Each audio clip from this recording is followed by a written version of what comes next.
Hello बच्चों, welcome to our channel PCM mystery. आज हम क्लास 10th के मैथ्स के ट्रायंगल चैप्टर के बारे में पढ़ने वाले हैं। अभी हमने पिछला चैप्टर कौन सा खत्म किया है? अर्थमेटिक प्रोग्रेशन पिछला चैप्टर खत्म किया है। ठीक है, तो आज हम मैथ्स का कौन सा चैप्टर पढ़ने वाले हैं? ट्रायंगल। ठीक है, तो चैप्टर का नाम डालिए। चैप्टर का नाम है ट्रायंगल। चैप्टर का क्या नाम है? ट्रायंगल। ट्रायंगल। ठीक है, ट्रायंगल। ट्रायंगल से समझ में आता है तीन एंगल्स। ट्राई का मतलब होता है तीन, एंगल का मतलब होता है एंगल। ठीक है, एंगल, तीन एंगल जिसमें होते हैं उसे क्या बोलते हैं? Try angle. ठीक है, तो सबसे पहले एक चीज मैं आपको बेसिक बताऊंगा, वो है सबसे पहला equilateral triangle. Types of triangle में सबसे पहला क्या है? Equilateral triangle. तो किसी को पता है इक्विलेटरल ट्रायंगल का मतलब क्या होता है? एनीबडी एल्स बताएगा कोई? इक्विलेटरल ट्रायंगल का मतलब होता है कि ऐसा ट्रायंगल जिसमें एंगल की वैल्यू क्या होगी? एंगल की वैल्यू होगी 60 degree and all sides are equal. दूसरा पॉइंट क्या? All sides are equal. All sides are equal. ये हो गया इक्विलेटरल ट्रायंगल का बेसिक फंडामेंटल। एंगल होगा 60 डिग्री का और जितनी भी साइड्स हैं वो सब इक्वल होंगी in the case of the कौन सा ट्रायंगल? Equilateral triangle. अब मान लीजिए ये कोई इक्विलेटरल ट्रायंगल हो गया, इसका ये भी एंगल 60 डिग्री होता है, ये भी एंगल 60 डिग्री होता है, ये भी एंगल 60 डिग्री होता है। ये वाली साइड, ये वाली साइड, ये वाली साइड बराबर होती हैं।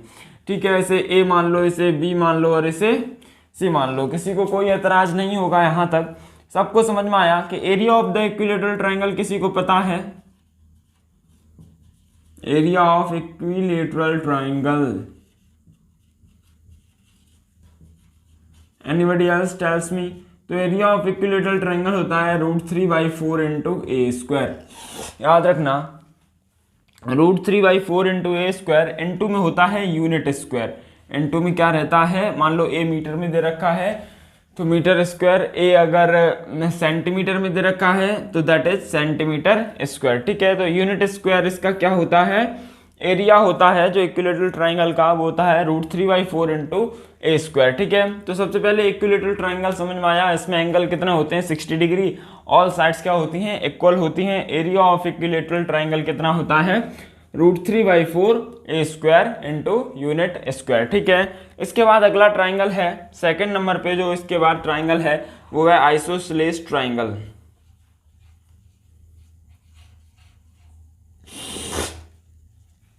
Isosceles triangle. Isosceles triangle. ठीक है, आइसोसेलेस ट्रायंगल में एक सिंपल सी बात है कि अपोजिट,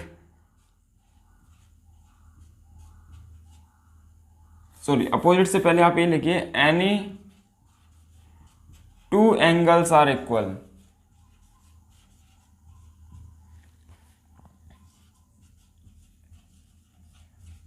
कोई से भी दो एंगल क्या होते हैं? इक्वल होते हैं। ठीक है, कोई से भी दो एंगल क्या होते हैं? इक्वल होते हैं। दूसरा पॉइंट इसमें होता है opposite sides of this angle, opposite sides of these angle are equal. ठीक है, मतलब उन एंगल्स के अपोजिट साइड्स क्या होंगी? हमेशा बराबर होने वाली हैं। जैसे कि मान लो इक्विलेटरल आइसोसेलेस ट्रायंगल इधर बना देता हूं मैं। ये मान लो ए, ये मान लो बी, ये मान लो सी। इसका मान लो ये वाला एंगल और ये वाला angle, angle B equals to angle C दे रखा है। तो ये वाली साइड और ये वाली साइड क्या होगी? इसके अपोजिट ये और इसके अपोजिट ये दोनों साइड क्या हो जाएंगी? तो यहाँ पे लिख लिया जाए ए बी इक्वल्स टू क्या हो जाएगा? ए सी। तो ये आइसोसेलेस ट्रायंगल हो गया। ये भी आप नोट कीजिए, आगे और पढ़ने वाले हैं। पहला इक्विलेटरल पढ़ लिया, दूसरा आइसोसेलेस ट्रायंगल पढ़ लिया, नोट कर लीजिए आप।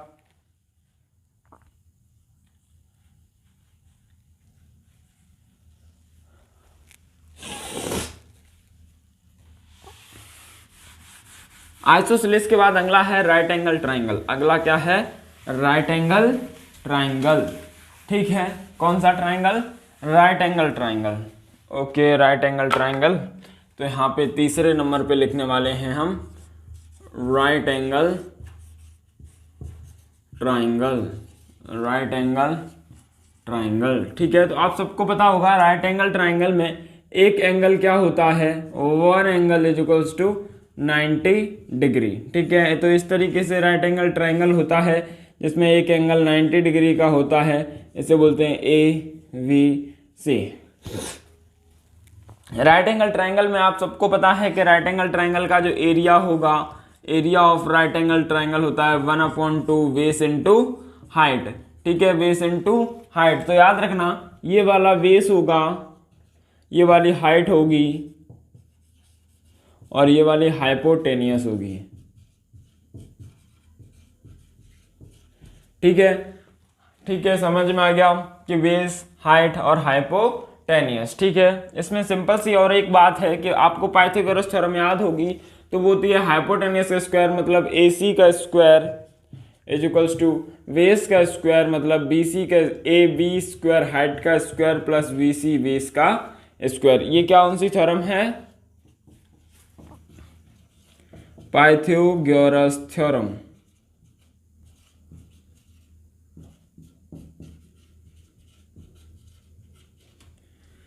ठीक है, इसे बोलते हैं पाइथागोरस थ्योरम। तो राइट एंगल ट्राइंगल में एक एंगल 90 का होता है, एरिया 1/2 बेस इंटू हाइट होता है, AC square cos two AB square plus BC square होता है।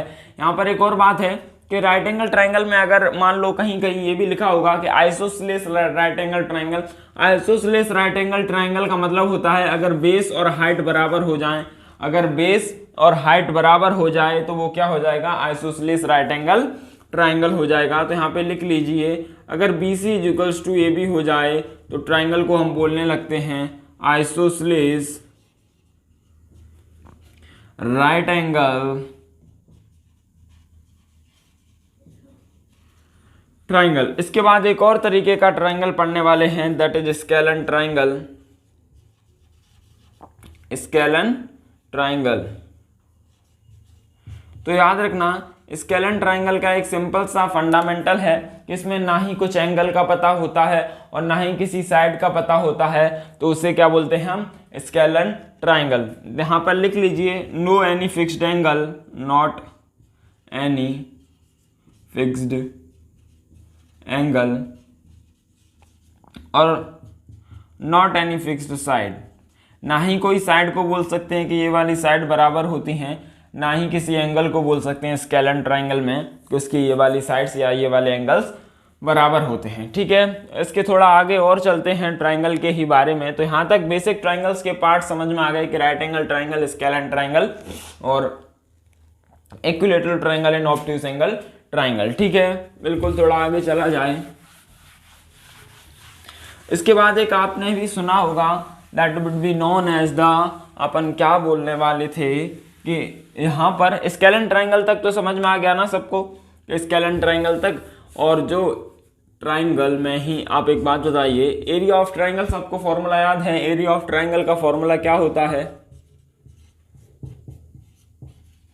एरिया ऑफ ट्राइंगल का फॉर्मूला होता है 1/2 बेस इंटू हाइट। ठीक है, अगर हमें हाइट पता है तो 1/2 बेस इंटू हाइट वाला फॉर्मूला सबसे अच्छा होता है, जो 1/2 बेस इंटू हाइट वाला फॉर्मूला है। ठीक है, ये एरिया ऑफ ट्राइंगल का फॉर्मूला होता है 1/2 बेस इंटू हाइट। इसके बाद आपको एक बात बताओ, इसके आपने दो ट्राइंगल और पढ़े होंगे, obtuse angle triangle and acute angle triangle. इसका मतलब है कि जिसमें एंगल 90 डिग्री से छोटे हों उसे एक्यूट एंगल बोलते हैं, और जिसमें एक एंगल 90 डिग्री से बड़ा हो उसे बोलते हैं ऑब्ट्यूज एंगल ट्राइंगल। ठीक है, इसी में एक पॉइंट एक्स्ट्रा लिख लीजिए आप, sum of three angle in a triangle, sum of three angles in a triangle, तीन एंगल का सम कितना होता है ट्राइंगल में, 180 डिग्री।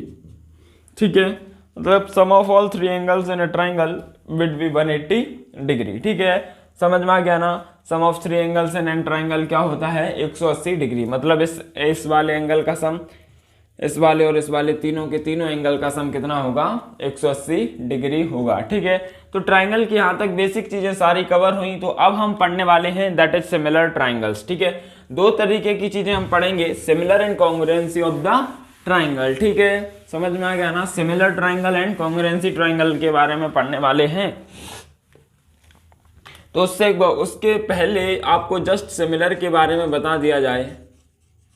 सिमिलर ट्राइंगल, हम यहाँ पे बोलते हैं कि सर हम सिमिलर करने वाले हैं ट्राइंगल को, लेकिन जरूरी नहीं है कि हमें सिमिलर केवल और केवल ट्राइंगल ही करना हो। अगर हमें सिमिलर कोई भी शेप करनी हो, सर्कल को सिमिलर करना हो, स्क्वायर, पॉलीगॉन, हेक्सागन, ऑक्टागन, किसी को भी सिमिलर करना हो तो हम उसे सिमिलर कर सकते हैं। ठीक है, तो सबसे पहले हम ट्राइंगल, हमारे सिलेबस में है तो ट्राइंगल को सिमिलर करने का एक फंडामेंटल याद करते हैं।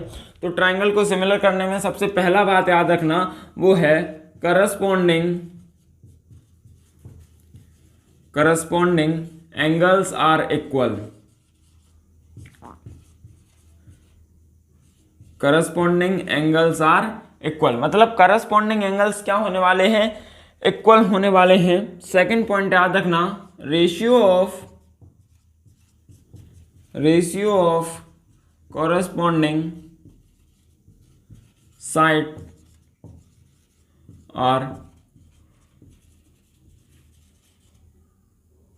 इक्वल। मतलब सर कि जो रेशियो करस्पॉन्डिंग साइड्स का है वो कैसा होगा, बराबर होने वाला है। ठीक है, जैसे कि मान लो एक ट्राइंगल ये है, ठीक है, और इसी के बगल में एक और ट्राइंगल है। ये वाला ट्राइंगल बोल दिया जाए कि ABC है, ये वाला ट्राइंगल बोल दिया जाए कि DEF है। ठीक है, तो इसमें उनके करस्पॉन्डिंग एंगल्स क्या होने वाले हैं, बराबर। इसके करस्पॉन्डिंग ये वाला एंगल है, इसके करस्पॉन्डिंग ये वाला एंगल है, और इसके करस्पॉन्डिंग ये वाला एंगल है।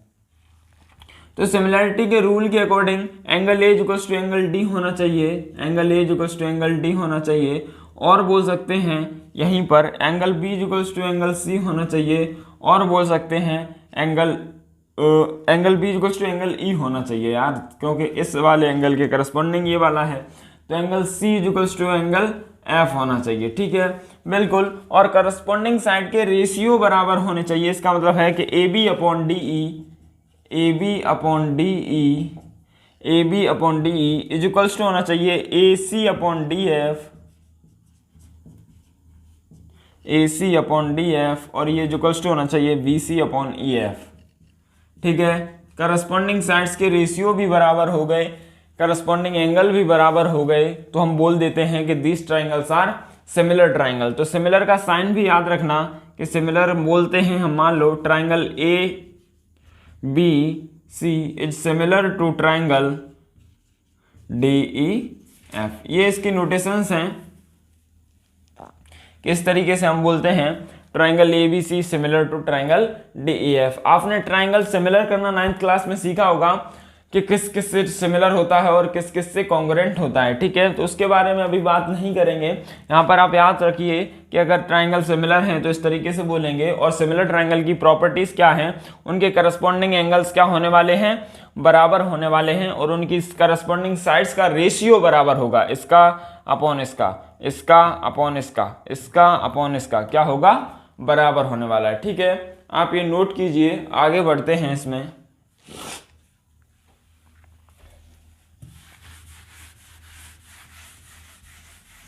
इसके बाद अगली एक थ्योरम पढ़ने वाले हैं हम, जो फर्स्ट थ्योरम है इसमें।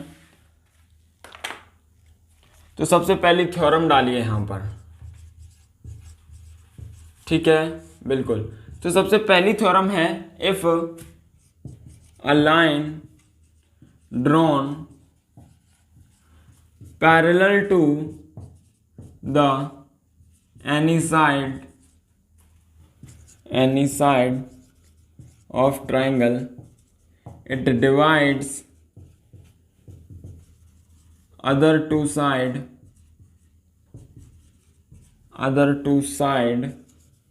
in same ratio। याद रखना कि ये थ्योरम क्या बोलती है, अगर कोई लाइन ड्रॉ की गई parallel to the side of any triangle, किसी भी ट्राइंगल की एक साइड के पैरेलल लाइन ड्रॉ की जाए तो वो बची हुई दोनों साइड को बराबर रेशियो में डिवाइड करेगी। जैसे कि अपन बोल दें कि मान लो ये ट्राइंगल है अपने पास। ठीक है, बिल्कुल ध्यान से समझना, क्योंकि हम इसका प्रूफ भी करने वाले हैं। जितनी थ्योरमें हैं उन सबका हम एक एक करके प्रूफ देखेंगे। मान लो BC है, इसके पैरेलल एक साइड ड्रॉ की गई, दैट इज DE। ठीक है, पैरेलल साइड ड्रॉ की गई DE। अब उसने बोला है कि जो ये वाला पार्ट है और जो ये वाला पार्ट है, इसका रेशियो और इसका रेशियो हमेशा कैसा आने वाला है, बराबर आने वाला है। ठीक है, उसने बोला है तो उनका रेशियो हमेशा क्या रहेगा, सेम रहेगा। तो यहाँ पर समझ लीजिए कि AD upon DB is equals to क्या होने वाला है, AE अपॉन EC। जो इधर डिवाइड करेगा और ये वाला इस तरीके से डिवाइड किया, इधर इस तरीके से डिवाइड किया, तो दोनों का रेशियो क्या होगा, बराबर होगा। ये थ्योरम आपको याद भी रखनी है और प्रूफ मैं आपको बताने वाला हूँ। ठीक है, थ्योरम क्या है कि अगर एक साइड के पैरेलल दूसरी साइड ड्रॉ की जाए, दूसरी कोई सी भी लाइन ड्रॉ की जाए, तो हमेशा वो साइड्स को बराबर रेशियो में क्या करती है, डिवाइड करती है। ये वाली साइड का रेशियो क्या होगा, AD अपॉन DB, इसका क्या होगा, AE अपॉन EC। तो ये क्या होने वाले हैं, बराबर होने वाले हैं। ठीक है, प्रूफ करने के लिए आपको सिंपल सी बात समझनी है। मान लीजिए हमने इसको इससे जोड़ दिया और इसको इससे जोड़ दिया। ठीक है, और मान लो यहाँ से एक परपेंडिकुलर ड्रॉ किया इस तरीके से और एक परपेंडिकुलर यहाँ से ड्रॉ किया इस तरीके से। थोड़ा सा कठिन होगा लेकिन आप धीरे धीरे समझिए यहाँ पे किस तरीके से करना है। यहाँ इसको मान लीजिए M, इसको मान लीजिए N। ठीक है, इस वाले पॉइंट को N मान लिया और इस वाले पॉइंट को M मान लिया। अब हमें प्रूफ करना है कि AD upon DB equals to AE upon AC। मतलब पैरेलल लाइन है, वो इन सबको किस में काट रही है, उनके करस्पॉन्डिंग रेशियो बराबर हैं। जिसमें भी वो काट रही है वो सारे रेशियो इक्वल हैं। ठीक है, तो आप उससे पहले आप एक बात बताइए हमें। मान लीजिए हम ट्राइंगल चलने वाले DEM, किस ट्राइंगल में, DEM, ट्राइंगल DEM। मान लो इसका एरिया लिखना है, क्या लिखना है, एरिया लिखना है ट्राइंगल DEM का। तो DEM का ट्राइंगल का एरिया क्या होता है, 1/2 बेस इंटू हाइट। तो बेस क्या है, DM, इंटू हाइट क्या है, परपेंडिकुलर वाली, तो EM। किसी को कोई दिक्कत नहीं है क्योंकि जब हाइट और बेस लेते हैं तो 90 डिग्री का वाला बेस और हाइट होता है। तो यहाँ पर 90 डिग्री ये बना रहा है तो बेस क्या हो जाएगा ये, और हाइट क्या हो जाएगी ये वाली क्या हो जाएगी, हाइपोटेनियस हो जाएगी। ठीक है, तो हमें तो बेस और हाइट से मतलब है, तो DM हो गया बेस और EM हो गई हाइट। ठीक है, अब इसमें आए DB। मान लो DEB ट्राइंगल की बात करें तो एरिया ही हमें लिखना है, एरिया ऑफ ट्राइंगल DEB। ठीक है, कौन से ट्राइंगल का एरिया लिखना है, इस वाले का अगर एरिया हमें लिखना है, इस वाले ट्राइंगल का अगर हमें एरिया लिखना है, तो आपको पता है कि परपेंडिकुलर इस वर्टेक्स से ड्रॉ हुआ है तो परपेंडिकुलर इसका भी होगा। क्योंकि अगर उस ट्राइंगल से उस किसी भी ट्राइंगल की वर्टेक्स से अगर परपेंडिकुलर ड्रॉ हुआ है, जैसे कि मान लो एक ये ट्राइंगल है, अगर हमें इसका परपेंडिकुलर या फिर ड्रॉ करना है परपेंडिकुलर हाइट वाला एल्टीट्यूड, तो कैसे ड्रॉ करेंगे, बाहर वाली वर्टेक्स से परपेंडिकुलर ड्रॉ करेंगे तो इस तरीके से ये क्या हो जाएगा, उसका परपेंडिकुलर हो जाता है। वैसे ही देखिए अगर ये वाला ट्राइंगल रहा होगा तो इसकी बाहर वाली वर्टेक्स से ही तो ये परपेंडिकुलर ड्रॉ किया गया है, बस इसको उठा के ऐसे रखना था। तो इसको बाहर वाली वर्टेक्स पे ये परपेंडिकुलर ड्रॉ कर दिया, तो इस वाले ट्राइंगल का परपेंडिकुलर हो गया EM। ठीक है, और परपेंडिकुलर इनटू बेस होता है तो 1/2 EM इनटू में क्या आ जाएगा, बेस क्या हो जाएगा इस वाले ट्राइंगल का, कि ये वाला, क्योंकि जिस पे परपेंडिकुलर गिरता है वो बेस होता है। तो ट्राइंगल ये वाला है तो इसी पे परपेंडिकुलर गिरा है तो ये वाला बेस हो जाएगा, दैट इज DV। ठीक है, तो मल्टीप्लाइन क्या आ गया, DV। किसी को कोई एतराज नहीं है, ऊपर वाली इक्वेशन फर्स्ट है और नीचे वाली इक्वेशन सेकंड है। इसके बाद क्या करना है, मान लो हमने इसे डिवाइड कर दिया तो 1/2 से 1/2 कट गया, EM से EM कट गया। ठीक है, यहां पर समझ में आया कि sir area of triangle DEM upon area of triangle DEB। Sir यहाँ पे चेक किया तो ये किसके बराबर आ गया, DM अपॉन DB के। किसके बराबर आ गया, DM अपॉन DB के। ठीक है, अब यहाँ पर एक बात आपको बतानी थी कि अगर मान लो ये वाला पूरा ट्राइंगल ले लिया जाए ADE का, ठीक है, अगर पूरे ट्राइंगल का एरिया लिखिए, area of triangle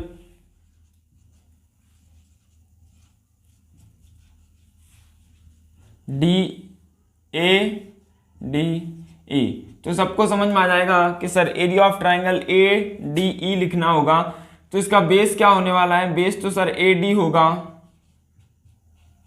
into perpendicular EM होगा और 1/2 बाहर मल्टीप्लाई में आ जाएगा। ठीक है, क्योंकि 1/2 तो आने वाला है और परपेंडिकुलर जिस पे गिरेगा वो हमेशा बेस, परपेंडिकुलर इस पे गिरा तो AD हो गया बेस और परपेंडिकुलर हो गया EM। ठीक है, अब हमें इसका रेशियो निकालना है, तो area of triangle ADE equals two upon area, इसका रेशियो किसके साथ, इसके साथ निकालना है, ट्राइंगल DEB के साथ।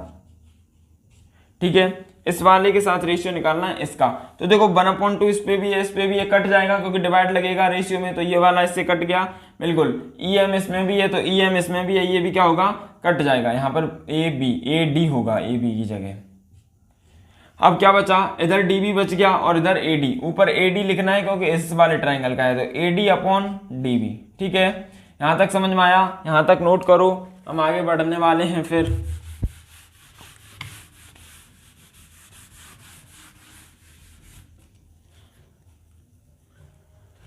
ठीक है, सिमिलर तरीका है अभी तक इधर साइड के ट्रायंगल की, अब बात आई इधर साइड के ट्रायंगल की। किधर साइड के, इधर साइड के ट्रायंगल की, ये वाला ट्रायंगल। ठीक है, ये वाला ट्रायंगल बिल्कुल ये वाला। तो इसमें देखिए परपेंडिकुलर ये वाला है, हाँ, और परपेंडिकुलर जिस पे गिरेगा बेस, तो बेस क्या होगा CE और परपेंडिकुलर हो गया DN। ठीक है, तो यहाँ पर सिंपल सा लिख दीजिए आप कि अगर एरिया ऑफ ट्रायंगल क्या है, ये DEC,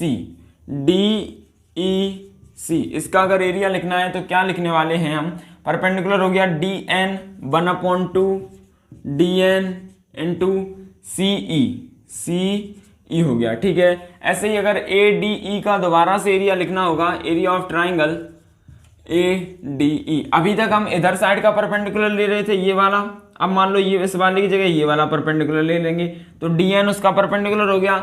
बस आप ये बता दीजिए कि बेस कौन सा लेंगे, तो आप सबको पता है कि जिस पे परपेंडिकुलर गिरेगा हमेशा वही बेस होगा।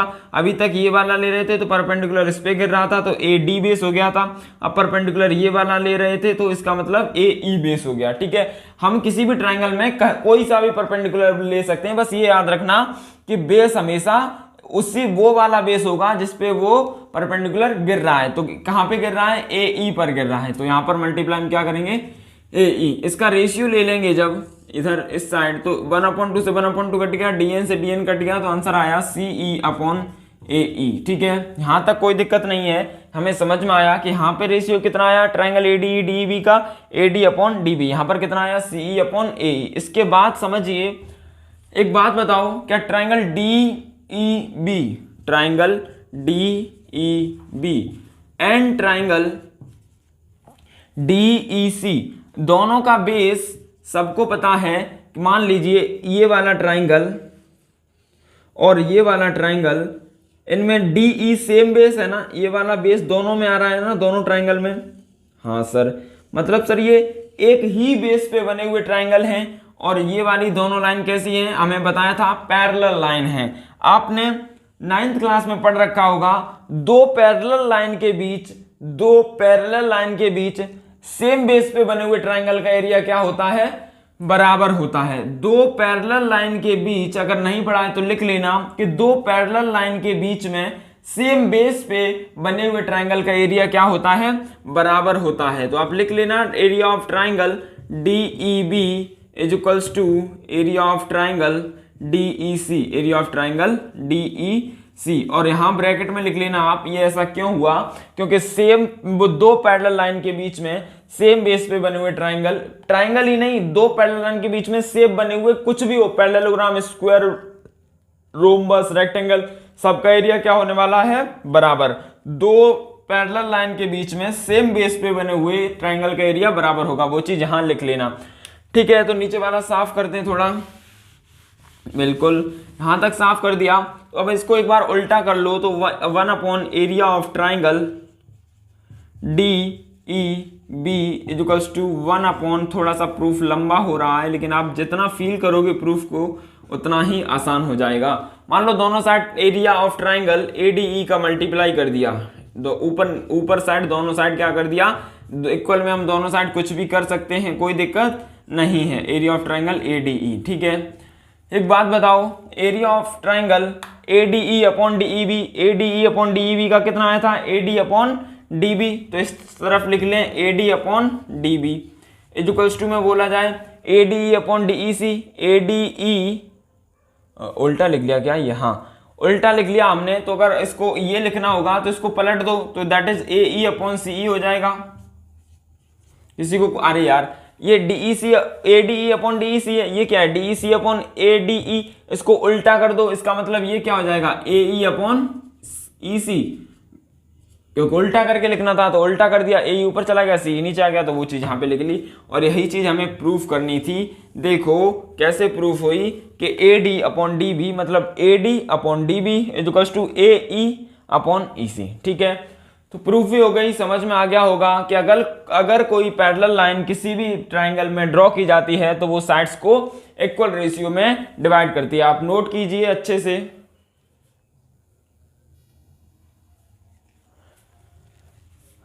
नोट कर लिया होगा तो आप एक क्वेश्चन कर दीजिए, इसी में थोड़ा सा ठीक ठाक सा क्वेश्चन आप जल्दी से सॉल्व कर दीजिए। तो क्वेश्चन लिखिए आप, एग्जाम्पल वो है triangle ABC in triangle ABC जो DE है वो पैरेलल है BC के। ठीक है, बिल्कुल। तो पहला है कि AB upon AD equals to AC upon, एक सेकेंड आप ट्राइंगल बना लीजिए पहले। ठीक है, ये है ट्राइंगल। ठीक है, इसमें DE क्या है, पैरेलल है BC के। ठीक है, हाँ, और ये दे रखा है A। अब इसमें बोल रखा है कि AB upon AD equals to AE upon AC, AE upon AC। ठीक है, आपको एक ये प्रूफ करना है और दूसरा जो प्रूफ करना है वो भी लिख लीजिए, that is AB upon DB is equals to AC upon EC। AB upon DB, AB upon DB और ये क्या है AB अपॉन AD। अच्छा ठीक है, आप प्रूफ करिए ये वाला क्वेश्चन। ठीक है, तो पहला वाला आप प्रूफ करके देखिए, एक बार पॉज कीजिए वीडियो को और प्रूफ कीजिए। ठीक है, मैं ट्राई करता हूँ पहले वाले को। ठीक है, तो सबसे पहले हमें क्या पता है, पहली थ्योरम कहती है कि सर अगर दो ये पैरेलल हैं तो हम डायरेक्टली अपनी थ्योरम से बोल सकते हैं सर AD ये वाला अपॉन DB, अपॉन में क्या DB, ये बराबर होगा सर AE अपॉन EC के। इसमें तो किसी को कोई दिक्कत नहीं है, ये अभी तो प्रूफ की थी। ठीक है, क्योंकि सर अगर ये पैरेलल है तो ये अपॉन ये अपॉन ये हमेशा क्या रहने वाले हैं, बराबर रहने वाले हैं। अपनी थ्योरम है और हमें ये हमेशा याद करके रखनी है। ठीक है, समझ गए, बिल्कुल। तो अब हमें प्रूफ करना है कि AB अपॉन AD मतलब सर हमें पूरा चाहिए, क्या चाहिए, पूरा चाहिए। लेकिन नीचे क्या चाहिए सर, नीचे AD चाहिए, और लेकिन हमारे में कहाँ पे AD है, ऊपर है। तो सर उल्टा कर दें दोनों साइड, तो नीचे आ जाएगी AD। बिल्कुल, कर दो उल्टा। तो एक बार उल्टा करके देखा तो ये आया DB upon AD equals to EC upon AE, EC upon AE। एक बात बताओ, AE का मतलब है ये और AC का मतलब है ये पूरा, है ना, और AD उल्टा लिख लिया मैंने। एक सेकेंड आप क्वेश्चन को दोबारा नोट कर लीजिए। AB तो ऊपर हो जाएगा AC, नीचे हो जाएगा AE। ठीक है, ये प्रूफ करना था आपको पहले पार्ट में। तो ऊपर क्या हो जाएगा ये तो अपना ठीक है AE अपॉन EC। अब इसको उल्टा करके लिख दिया तो क्या हो गया EC अपॉन AE। ठीक है, समझ गए ना, यहाँ तक कोई दिक्कत नहीं है। बस क्वेश्चन में थोड़ा उल्टा ऊपर नीचे हो गया था, वो आप चेक कर लीजिए। फिर हमें समझ में आया कि सर मिड अपनी जो पहली थ्योरम थी वो ये थी, पैरेलल लाइन है तो वो बराबर रेशियो में काटेगी, तो AD अपॉन DB और AE अपॉन EC। तो ये लिख लिया हमने सर, लेकिन हमें AE नीचे चाहिए, AD नीचे चाहिए, और हमारी थ्योरम में कहाँ पे है, ऊपर। तो क्या करें हम, इनका उल्टा कर दें। उल्टा कर दिया तो DB अपॉन AD हो गया और ये EC अपॉन AE हो गया, क्योंकि एक साइड उल्टा किया है तो दूसरी साइड भी करना पड़ेगा। लेकिन सर नीचे तो AD AE बन गया, लेकिन सर ऊपर अभी भी नहीं बना है। तो इसके लिए हम ऐसा करते हैं, +1 कर देते हैं दोनों की साइड। क्या कर दें, +1 कर दें, क्योंकि प्लस माइनस दोनों साइड कुछ भी कर सकते हैं, मल्टीप्लाई प्लस माइनस डिवाइड। अब आपको भी समझ में आ गया होगा कि सर LCM लेंगे तो ये हो जाएगा AD plus DB upon AD, और सर इधर आ जाएगा EC plus AE upon AE। सबको समझ में आ गया कि एलसीएम ले लिया, ये इधर मल्टीप्लाई हुआ, ये इधर हुआ, ये बन गया। ठीक है, अब एक बात बताओ, AD plus DB, AD plus DB मतलब ये वाला प्लस ये वाला मिला के पूरा लिख सकते हैं। ठीक है, AD प्लस DB मतलब AD ये वाला है और DB ये वाला है, तो अलग अलग की जगह हम पूरा भी लिख सकते हैं, और पूरा क्या है AB। तो ये यहां से समझ में आ गया कि सर AB हो गया, अपॉन में AD था, equals to sir EC plus AE, EC ये होता है AE ये, तो इसको पूरा मिला के AC लिख सकते हैं, और AC अपॉन AE, और ये वाला क्या हो गया, प्रूफ हो गया। अगर हो सके तो ये भी याद रह जाए तो कोई बुराई वाली बात नहीं है, क्योंकि इसमें भी हम बोल सकते हैं कि हमारी मिड पैरेलल वाली थ्योरम क्या कहती है कि सर ये वाला अपॉन ये वाला, ये वाला अपॉन ये वाला। हमने सर प्रूफ कर दिया कि सर ये वाला अपॉन ये वाला, ये वाला अपॉन ये वाला भी बराबर रहने वाला है अगर क्वेश्चन में यूज होगा तो, वरना आप प्रूफ तो कर सकते हैं, नहीं याद रहेगा तो हम प्रूफ कर लेंगे, याद रह जाएगा तो डायरेक्ट कर देंगे, बस इतना फर्क हो जाएगा। सर इसका मतलब है पहले तो अपनी थ्योरम याद रखनी है कि सर ये वाला अपॉन ये वाला, ये वाला अपॉन ये वाला बराबर होगा, बिल्कुल। दूसरी अगर याद रखनी है तो ये वाला अपॉन ये वाला, ये वाला अपॉन ये वाला हमेशा बराबर रहेंगे। ठीक है, अब आप तीसरा प्रूफ कीजिए कि AB upon DB is equals to AC upon EC। ठीक है, अभी तक हमने क्या प्रूफ कर दिया, AB अपॉन AD मतलब ये वाला ये वाला। अब प्रूफ करना है ये वाला और ये वाला और ये वाला और ये वाला। ठीक है, सबके रेशियो हमें प्रूफ करके एक एक बार बता देने हैं, नोट करिए और एक बार आप ट्राई कीजिए। तो आपको समझ में आया होगा, सेकंड क्वेश्चन आपने ट्राई किया होगा कि सर इसमें बताना है AB। तो सबसे पहले सर अपनी मिड पॉइंट वाली थ्योरम, वो पैरेलल वाली थ्योरम क्या कहती है, वो कहती है sir AD upon DB is equals to sir AE upon EC, और दूसरी हमने याद की थी वो सर क्या कहती है AB upon AD is equals to sir AE upon AC upon AE। दूसरे नंबर पे हमने ये याद की थी और पहले नंबर पे हमने ये याद की थी। ठीक है, दूसरे नंबर पहले नंबर वाली ये वाला अपॉन ये वाला, ये वाला अपॉन ये वाला, दूसरे नंबर वाली पूरा अपॉन आधा, पूरा अपॉन आधा। अब हमें प्रूफ करना है, वो समझिए वो प्रूफ क्या करना है। अब एक बात बताओ, दूसरे नंबर वाली तो सबको याद रहेगी कि सर पूरी वाली और ऊपर वाला, पूरा वाला और ऊपर वाला, ये होता है दूसरे वाली। ठीक है, पहली वाली क्या है सर आधी आधी आधी आधी। ठीक है, समझ गए। दूसरे वाली, अब इसमें दूसरी वाली में ऐसा करो दोनों साइड -1 लगा दो, तो पहले क्या हो जाएगा AB upon AD -1 is equals to AC upon AE -1। किसी को कोई एतराज नहीं होगा यहां तक, दोनों साइड माइनस कर दिया, सब कुछ समझ में आ रहा है। सर एलसीएम ले लिया तो यहां पर समझ में आया sir AB minus AD upon AD is equals to sir AC minus AE upon AE। किसी की कोई दिक्कत नहीं है, क्योंकि यहां तक क्या कर लिया, एलसीएम ले लिया। अब एक बात बताओ, AB में से AD को घटा दें तो क्या ये बच जाएगा, क्या इस पूरे में से इतने को घटा दें तो क्या क्या बच गया, केवल इतना बच गया, दैट इज DB। तो यहां पर क्या लिख सकते हैं DB upon AD is equals to AC में से AE गया, मतलब पूरे में से इतना घटा दो तो क्या बचेगा, ये बच जाएगा EC। सही है ना, EC, तो ये आ जाएगा EC अपॉन AE। क्या ऐसा नहीं लगता कि ये पहले वाली ही बन गई है? हाँ, लेकिन सर हमें तो ये बनानी थी। तो आपको ये बात पता है कि सर इसमें हमने +1 किया था तो हमारे पास ये मिल गई थी, तो सिंपल सी बात है, अगर इसमें -1 कर देंगे तो हमें ये मिल जाएगी।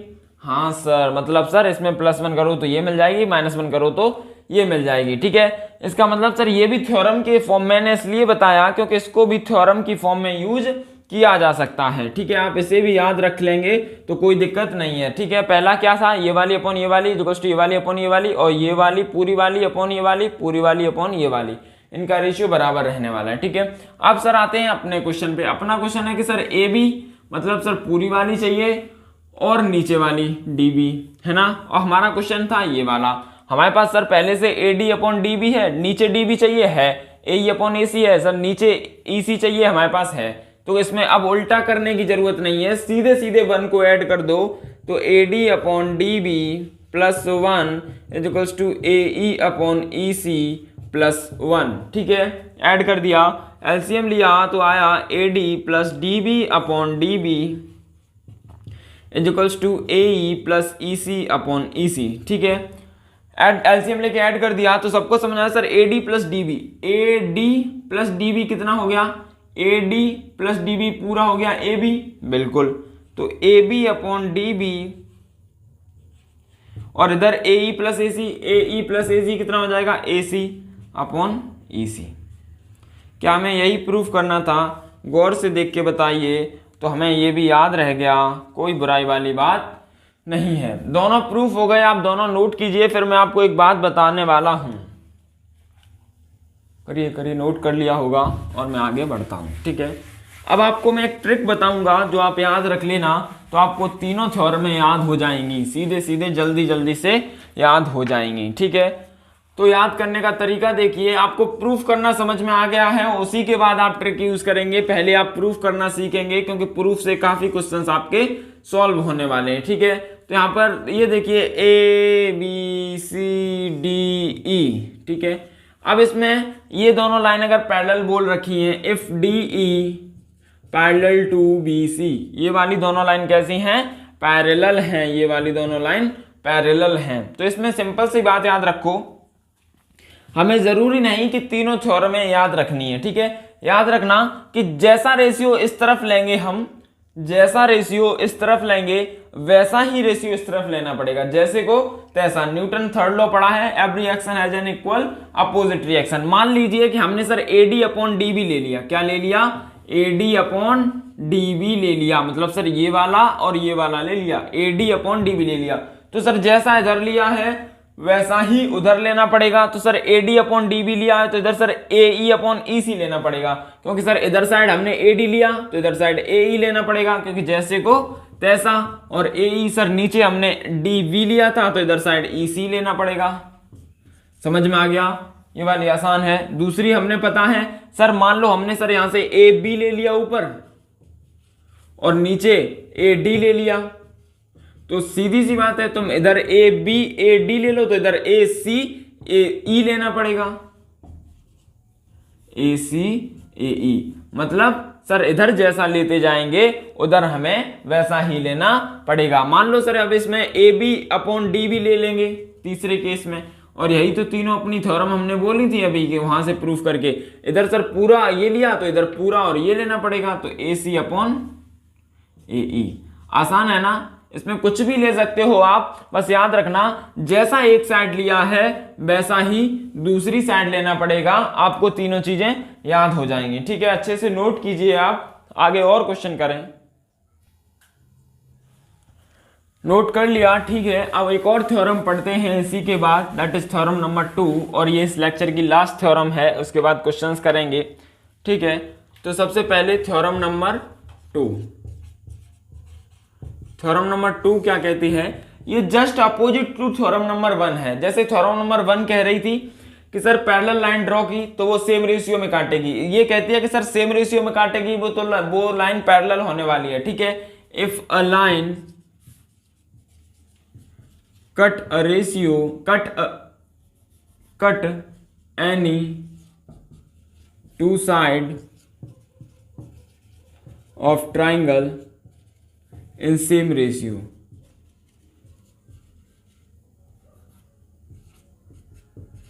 समझ में आया कि सर अगर कोई लाइन है दो साइड ट्राइंगल के सेम रेशियो में काटती है, if a line cut any two side of triangle in same ratio then this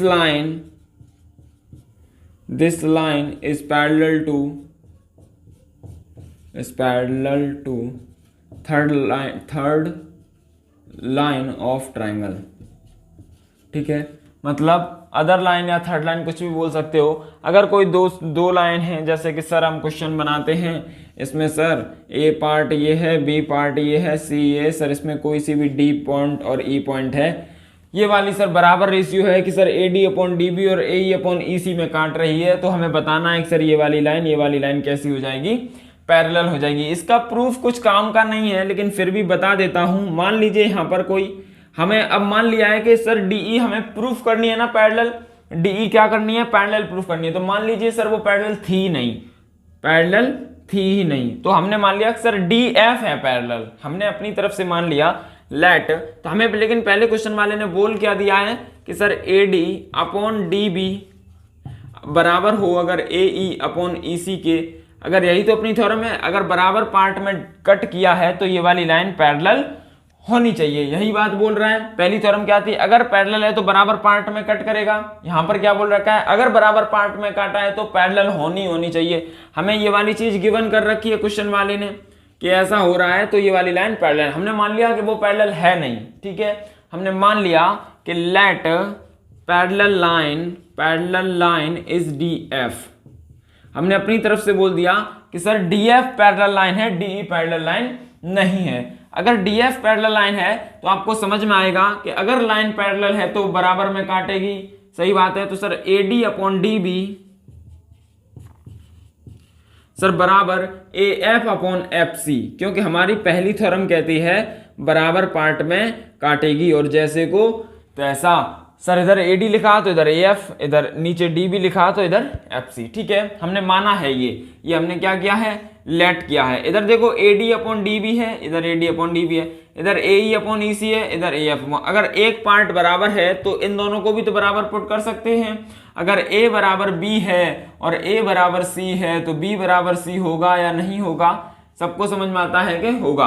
मतलब सर ये और ये बराबर है तो ये भी बराबर होने चाहिए। तो यहाँ पे सबको समझ में आ जाएगा ए ई अपॉन ई सी बराबर होगा A F upon F C के। किसी को कोई एतराज नहीं है यहाँ तक कि sir A E upon E C equals to A F upon F C. A E मतलब सर ये अपॉन ई सी मतलब सर ये ए ई अपॉन ई सी, हाँ ए ई अपॉन ई सी। और सर इधर बोल रखा है A F upon F C, A F upon F C, ठीक है।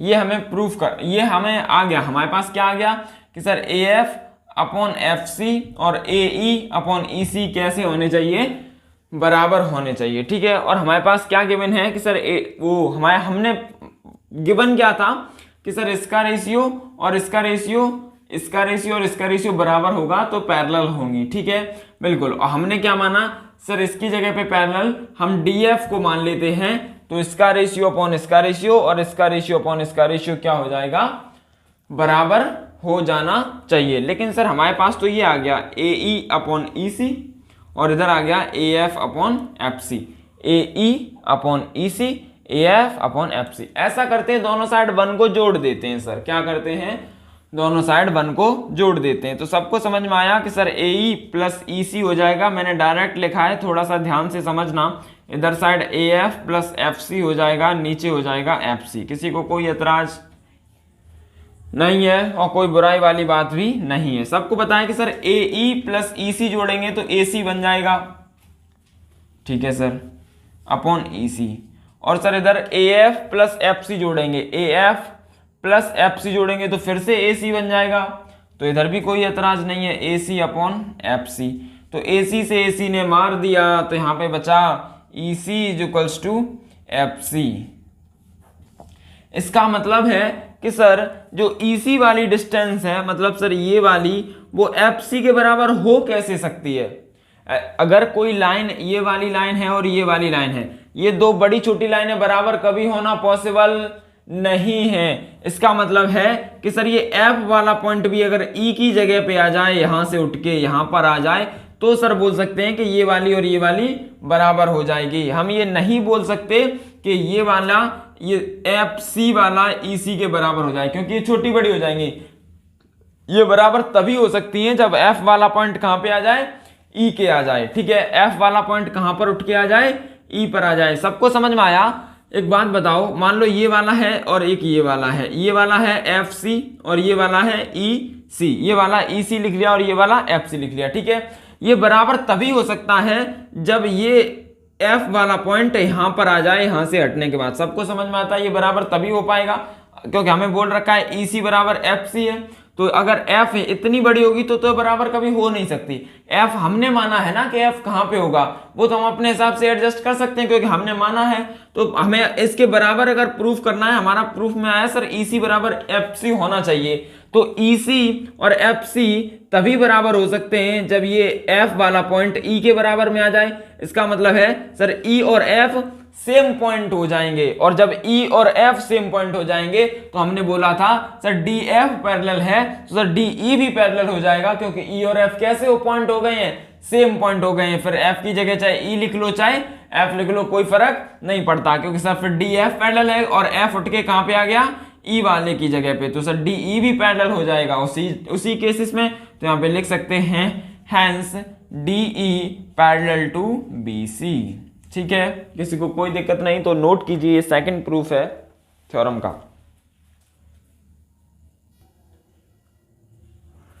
ठीक है, तो आपको ये क्वेश्चन करना है कि AQB इस तरीके से दे रखा है कि AQBC ARD बीच में P पॉइंट है, PQ पैरेलल टू BC है, PQ पैरेलल टू BC मतलब ये वाली लाइन इसके पैरेलल है। देख लेना कि कौन सी लाइन किसके पैरेलल में, आपके सामने बताता हुआ जा रहा हूं। फिर आपको क्वेश्चन प्रूफ करना है कि ये वाली Q वाली लाइन किसके पैरेलल है, इस BC के पैरेलल है, और PR वाली CD के पैरेलल है, PR वाली CD के पैरेलल है। ठीक है, बिल्कुल। अब पहला प्रूफ है AR upon AD, AQ upon AB, BQ upon AQ, DR upon AR। ठीक है, करिए। आपको एक बात बता दूं, जब भी ऐसे प्रूफिंग आए तो सबसे पहले ट्रायंगल को चूज करिए कि सर ये किस ट्रायंगल की साइड्स हैं, उसी ट्रायंगल में हम प्रूफ करने वाले हैं। तो थोड़ा सा फोकस आप ट्रायंगल पे करिए। तो सबसे पहले सर प्रूफ करना है AR अपॉन AD। इसका मतलब है सर AR का मतलब है ये वाला, अपॉन AD का मतलब है सर ये वाला। ठीक है, AR अपॉन AD। ठीक है, और दूसरा बात है AQ अपॉन AB। AQ का मतलब है सर ये वाला और AB का मतलब है ये वाला। अच्छा सर, इसका मतलब है सर ये वाला अपॉन ये वाला तो इस वाले ट्रायंगल में आ रहा है, नीचे वाले में। बिल्कुल सही बात है। और ये वाला ऊपर वाले ट्रायंगल में आ रहा है, सही बात है। इसका मतलब सर हम अपनी पैरेलल वाली थ्योरम दोनों में लगा दें। तो सबसे पहले बताओ, इसमें लगाएंगे तो आपको याद होगा कि जैसे को तैसा, क्योंकि हमें AR अपॉन क्या चाहिए, AD। ठीक है, AD चाहिए ना, हाँ, AR अपॉन AD। तो जैसे को क्या देना है, तैसा। सबसे पहले ऊपर क्या लिखा, AR, तो इधर क्या लिखेंगे AP। ठीक है, छोटा वाला। और नीचे क्या लिखा है, AD, तो इधर क्या लिखेंगे AC, पूरा पूरा। ठीक है, यहां तक इक्वेशन नंबर फर्स्ट बोल दें इसे, किसी को कोई दिक्कत नहीं। अब ऊपर वाले ट्रायंगल में चाहिए हमें AQ अपॉन AB। इसका मतलब सर AQ अपॉन में चाहिए AB, मतलब पहले सर छोटा और फिर पूरा। सर इसका मतलब इधर भी हमें पहले छोटा फिर पूरा। तो यहां पे समझ में आया sir AP upon PC, sorry AC। किसी को कोई एतराज नहीं है यहां तक, इसे इक्वेशन नंबर सेकंड बोल दें। अब सबको समझ में आया कि सर AP अपॉन AC अगर ये बराबर हैं तो ये भी क्या होंगे, बराबर होंगे। तो यहाँ पे डायरेक्ट प्रूफ हो गया AR upon AD is equals to AQ upon AB। क्या हमें यही प्रूफ करना था, ध्यान से देखिए और समझिए।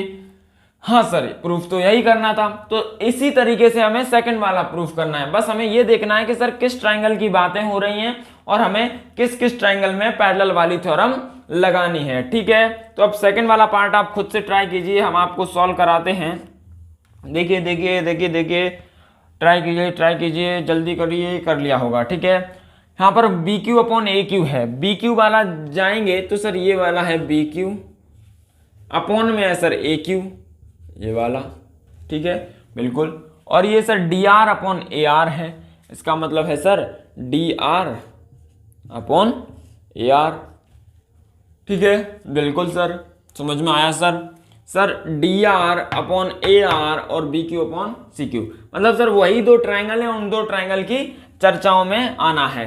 तो सबसे पहले सर इसमें क्या चाहिए, AR अपॉन DR। तो सर AR तो ये रहा और DR ये रहा, तो इसमें लिखेंगे सर AR अपॉन DR। इसका मतलब है सर AR शॉर्ट था, DR भी आधा आधा लिखा है, तो इधर भी क्या करना पड़ेगा, आधा आधा, क्योंकि AR आधा था DR आधा था, तो इधर AP अपॉन PC हो जाएगा। किसी को कोई दिक्कत नहीं है, AP अपॉन PC। और ये से क्वेश्चन नंबर फर्स्ट बोल देंगे। ऐसे ही हमें BQ अपॉन AQ चाहिए, इसका मतलब है सर BQ और AQ वाला चाहिए। तो हमें ट्रायंगल तो ये वाला है, तो इसमें लिखेंगे सर AQ और BQ is equals to, sir ये शॉर्ट लिखा, ये भी शॉर्ट लिखा, तो इधर सर AP अपॉन PC हो जाएगा। फिर से सबको समझ में आएगा sir AP upon PC, AP upon PC बराबर होगा, तो सर ये वाला भी बराबर हो जाएगा। तो यहाँ पर लिख देंगे sir AR upon DR equals to AQ upon BQ। क्या यही प्रूफ करना था? गौर से देखिए। नहीं सर ये नहीं करना था सर, BQ ऊपर था, तो पलट दीजिए दोनों साइड। दोनों साइड पलटते टाइम पे क्या हो जाएगा? BQ upon AQ equals to DR upon AR। यही प्रूफ करना था, आपको कोई दिक्कत नहीं होगी इसे प्रूफ करने पे। हिंदुस्तान पेट्रोलियम हो गया इसका भी, और इसका भी हैंस प्रूफ्ड, ठीक है। किसी को कोई दिक्कत नहीं है ये वाला क्वेश्चन करने में। नोट कीजिए, दोबारा प्रैक्टिस करिए और हम आगे चलते हैं, ठीक है। तो आपने ये क्वेश्चन लिख किया होगा, सॉल्व करने की कोशिश भी की होगी, x की वैल्यू भी निकाल ली होगी, ठीक है। कैसे करना है वो देखिए आप। इसमें सबसे पहले आपको देखिए कि सर इसमें दे रखा है AL दे रखा है, मतलब सर ये वाली वैल्यू दे रखी है सर। फिर AC दे रखी है, मतलब सर ये वाली वैल्यू दे रखी है। उसके बाद सर BM दे रखी है, मतलब ये वाली वैल्यू दे रखी है। उसके बाद BC दे रखी है, मतलब ये वाली वैल्यू दे रखी है। तो किसी को याद होना चाहिए कि सर ऐसी कौन सी वाली थ्योरम थी, तीन में आपको याद करने के लिए बताई थी, तो तीन में ऐसी कौन सी वाली लगाएं। तो सब एक तो याद है कि सर आप एक तरफ लिख लीजिए तो दूसरी तरफ उसी जैसा लिखना है, ठीक है। मान लो हम इस तरफ लिख, हमें पता है वही चीजें लिखने वाले, एक तो हमें ये पूरी पता और एक ये आधी पता है, तो ऐसा लिख करिए सर कि ऊपर BC और नीचे BM कर लीजिए, ठीक है। क्योंकि सर एक में पूरा लिख लिया और एक में आधा लिख लिया, तो आपको समझ में आ जाएगा दूर से कि दूसरी साइड भी सर एक में पूरा लिखना है और एक में आधा लिखना है। तो ये क्या हो जाएगा AC और नीचे क्या हो जाएगा AL, ठीक है, AL। किसी को कोई दिक्कत नहीं है यहां तक। सर BC की वैल्यू पुट करेंगे तो सर 2x + 3 आ जाएगी, और BM की वैल्यू पुट करेंगे सर तो x - 2 आ जाएगी, और सर AC की वैल्यू पुट करेंगे तो 2x आ जाएगी, और सर AL की वैल्यू पुट करेंगे तो x - 3 आ जाएगी। क्रॉस मल्टी अगर आप ऐसे, अगर मैंने आपको बताया वो आप याद ना करते तो आप सबसे पहले ये वाली थ्योरम लगाते, ये वाला अपॉन ये वाला और ये वाला अपॉन ये वाला, फिर दोनों साइड +1 करते, फिर आप प्रूफ करते तो अपने पास फिर फाइनल ये वाला आता। और अगर वो तीनों चीजें आपको याद हैं तो आप डायरेक्ट कर सकते हैं। ये वाला जैसा इधर साइड करना है वैसा ही उस साइड करना है। इस साइड हमें पता है, ये वाली हमें पता है, ये वाली x माइनस कितनी है, BC कितनी दे रखी है, 2x + 3 ये पता है और ये पता है, तो सर ये अपॉन ये लिख सकते हैं। तो सर बस इतना करना है कि उस साइड भी ये अपॉन ये लिखना होगा, ठीक है। अगर आप उससे करेंगे तो थोड़ा लंबा हो जाएगा, इससे करेंगे तो थोड़ा छोटा हो जाएगा, ठीक है। तो 2x + 3 × x - 3 x - 2 × 2x। तो जब इसका मल्टीप्लीकेशन करेंगे क्रॉस मल्टीप्लाई तो यहाँ पे समझ में आया 2x + 3 × x - 3 = 2x × x - 2, ठीक है, कोई ऐतराज नहीं है। तो यहाँ पे समझ में आया 2x² - 6x + 3x - 9 = 2x² - 4x, ठीक है, बिल्कुल। क्या ये 2x² से 2x² निमट लिया, ये -6 में से 3 गया, -3x होगा, -9 = -4x, ठीक है। इस 4x को इधर लाओ, 4x में से 3x जाएगा, 1x बचेगा और इधर क्या आ जाएगा 9। तो x की वैल्यू कितनी आ गई, 9 आ गई। क्या हमें यही तो x पूछा था? हाँ, तो ये भी आप क्वेश्चन नोट कीजिए और हम आगे चलते हैं। ये भी बहुत आसान ही क्वेश्चन है, आपको समझ में आ जाएगा। देखिए कैसे, हमें सबसे पहले देखिए दे क्या रखा है सर, AD दे रखा है, उसके बाद सर BD दे रखा है, उसके बाद सर AE दे रखा है, उसके बाद CE पूछा है। इसका मतलब है सर इसमें तो सीधे सीधे दिख रहा है कि सर ये दे रखा है, तो सर पहली वाली ही लगा देंगे। वो क्या हो जाएगी sir, AD upon DB = sir AE upon EC। हमेशा ट्रायंगल के क्वेश्चन में और इस वाली थ्योरम के क्वेश्चन है, तो सबसे पहले ये देखो कि क्या क्या दे रखा है, उसके बाद देखो सर कौन सी वाली हम लगा सकते हैं, पहली दूसरी तीसरी में डायरेक्ट कौन सी वाली लगा सकते हैं। तो यहाँ पे समझ में आया कि sir AD upon DB = AE upon AC, AD upon DB = AE upon AC। Sir AD की वैल्यू 2.5, सर DB की वैल्यू 3 सेंटीमीटर, सर AE की वैल्यू 3.75, और EC की वैल्यू हमें निकालनी है, ठीक है। EC की वैल्यू नहीं निकालनी, हमें निकालनी है AC, ठीक है। अगर हमें ये पूरा निकालना है, AC अगर हमें पूरी निकालनी है तो एक बात बताओ कि सर AE की तो हमें पता है, प्लस EC की और पता लग जाए, तो EC की और पता लग जाए तो EC के लिए हमने ये लगा दिया, तो यहाँ से EC की वैल्यू आ जाएगी। तो मल्टीप्लाई करने पे कितनी आएगी, इसको काट सकते हैं क्या, यहाँ पर एक और एक ही हटेगा, ठीक है। हाँ, तो एक एक्स्ट्रा 0 आ जाएगा, 250 हो जाएगा, और 25 एकम 25 काट दें अगर, 25 एकम 25 और 37 में से 25 के आंसर कितना आएगा 2 1 125, 25 एकम 25, 25 पंजे 125, इधर बचेगा 10, 5 दूनी 10 और 5 1 5 3 15, ठीक है, 3 3 को 9 और ये हो जाएगा CE इज इक्वल्स टू 9/2। तो CE कैलकुलेट कर लेना आप, इससे क्रॉस मल्टीप्लाई करके 4.5 सेंटीमीटर आ जाएगा। तो AE कितना दे रखा है, दैट इज 3.75 और प्लस EC कितना आ गया 4.5, तो इसे ऐड करेंगे तो ये जगह 5 7 5 12 पॉइंट्स, 4 और 3 7 और 1 8.25 सेंटीमीटर इसका आंसर आ जाएगा। बहुत आसान क्वेश्चन है इसके, और आप सॉल्व कर लीजिए, ये भी नोट कीजिए। और क्वेश्चन करते हैं 1 2।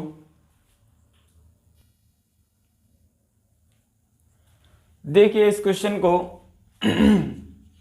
आप ट्राई कीजिए एक बार, कैसे करना है वो समझिए। इसमें देखिए दे क्या रखा है AD/DB, AD अपॉन में क्या दे रखा है DB, इसका मतलब है सर हम अपनी थ्योरम लगाएंगे तो सर AD/DB में लगाएंगे, इसका मतलब सर इधर ये वाला पार्ट अपॉन ये वाला, तो इधर सर AE अपॉन क्या हो जाएगा EC हो जाएगा, क्योंकि दूर से दिख रहा है कि सर इधर आधा आधा है तो उधर भी आधा आधा बढ़ जाएगा। तो सर यहाँ पर AD/DB इक्वल्स टू AE/EC हो गया।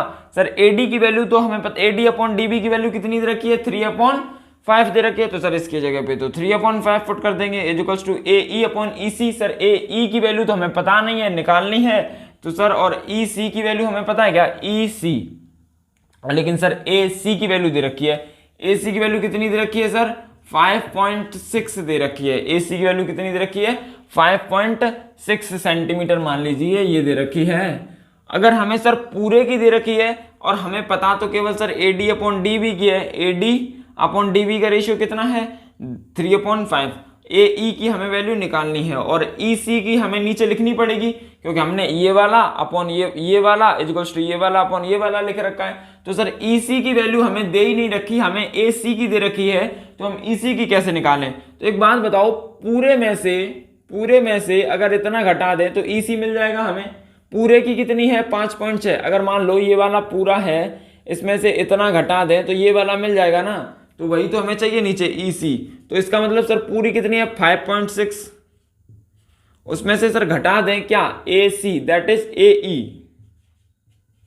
AE हटा दिया ना हमने, पूरे में से इतना हटा दिया तो इतना मिल गया, और वही तो हमें चाहिए EC, ठीक है। अब इसका क्रॉस मल्टीप्लाई कर दो और आसान हो जाएगा, तो 3 छंगे 18 पॉइंट 15 और 1 16 minus 3 AE equals to 5 AE, क्या कर दिया क्रॉस मल्टीप्लाई कर दिया, तो ये जाएगा 5 और 3 8 AE हो जाएगा इक्वल्स टू 16.8, तो यहाँ से AE का वैल्यू आ जाएगा 2.1, ठीक है 2.1 सेंटीमीटर। कैलकुलेट कर लेना आप, 2.1 सेंटीमीटर AE का वैल्यू आ जाएगा, और यही तो हमें पूछा था, ठीक है। समझ में आ गया होगा, सॉल्व कर लीजिए, नोट कर लीजिए, ट्राई कर लीजिए।